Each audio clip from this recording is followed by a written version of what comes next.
കേരളത്തിലെ പൊളിറ്റിക്കൽ ക്രിമിനൽസിനോടുള്ള ജുഡീഷ്യറിയുടെ ഒരു വലിയ താക്കീതാണ് ഈ വിധി.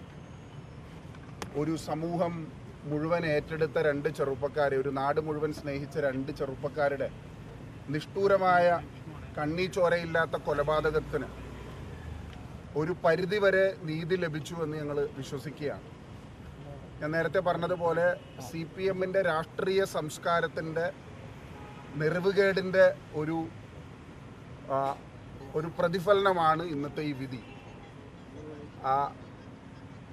പൊതുഖജനാവിൽ നിന്ന് CPM ക്രിമിനലുകൾക്ക് വേണ്ടി പണം ചെലവഴിച്ചപ്പോൾ അവിടെ പിണറായി സർക്കാരിൻ്റെ നിലപാട് വേട്ടക്കാർക്കൊപ്പമാണ് എന്ന് മാത്രമല്ല, ഒരു നാട് മുഴുവൻ നെഞ്ചിലേറ്റിയ രണ്ട് ചെറുപ്പക്കാരുടെ നിഷ്ഠൂരമായ കൊലപാതകത്തിൽ സർക്കാർ ആ ചെറുപ്പക്കാർക്കെതിരെ ഈ കൊടും ക്രൂരത കാണിച്ച ക്രിമിനലുകളുടെ കൂടെയായിരുന്നു എന്നുള്ളതാണ് നമ്മളെല്ലാം വേദനിപ്പിക്കുന്ന, ആശ്ചര്യപ്പെടുത്തുന്ന ഒരു കാര്യം. ഈ വിധിയോടുകൂടി പിണറായി ഗവൺമെൻറ്, ഈ ഭരണകൂടം, പിണറായി വിജയൻ എന്ന മുഖ്യമന്ത്രി, ആഭ്യന്തര വകുപ്പ് കൂടി കൈകാര്യം ചെയ്യുന്ന മുഖ്യമന്ത്രി, ഈ പണം, ഇതിനു വേണ്ടി വാദിക്കാൻ ഉപയോഗിച്ച പണം പൊതുഖജനാവിലേക്ക് തിരിച്ചടയ്ക്കാൻ തയ്യാറാവണം.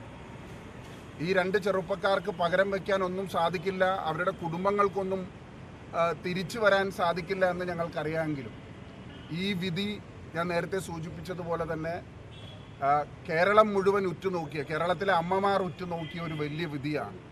ആ വിധിയെ ഞങ്ങൾ സ്വാഗതം ചെയ്യുകയാണ്. ഞങ്ങൾ പ്രതീക്ഷിക്കുന്നത് മാതൃകാപരമായ ശിക്ഷ അവർക്ക് ലഭിക്കുമെന്നുള്ളത് തന്നെയാണ്.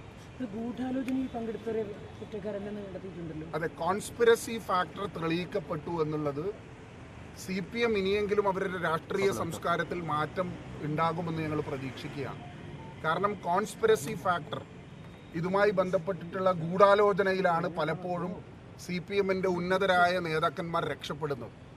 നമുക്കറിയാം, TPയുടേതാണെങ്കിലും ഷുക്കൂറിൻ്റേതാണെങ്കിലും പല രാഷ്ട്രീയ കൊലപാതകങ്ങളിലും കോൺസ്പിറസി നടത്തുന്ന, ഗൂഢാലോചന നടത്തുന്ന നേതാക്കന്മാർ രക്ഷപ്പെടുന്നു എന്നുള്ളതാണ്. ഈ CBI കോടതി വിധിയോടുകൂടി കോൺസ്പിറസി ഫാക്ടർ കൂടി തെളിയിക്കപ്പെട്ടിരിക്കുന്നു. മുൻ MLA ശ്രീ KV കുഞ്ഞിരാമൻ അടക്കമുള്ള ആളുകൾ ഇതിൻ്റെ ഭാഗവാക്കാണ് എന്ന് തെളിഞ്ഞിരിക്കുന്നു. ഇത് രാഷ്ട്രീയ കേരളത്തിനുള്ള ഒരു വലിയ സൂചനയാണ് എന്ന് ഞാൻ പറയാൻ ആഗ്രഹിക്കുക.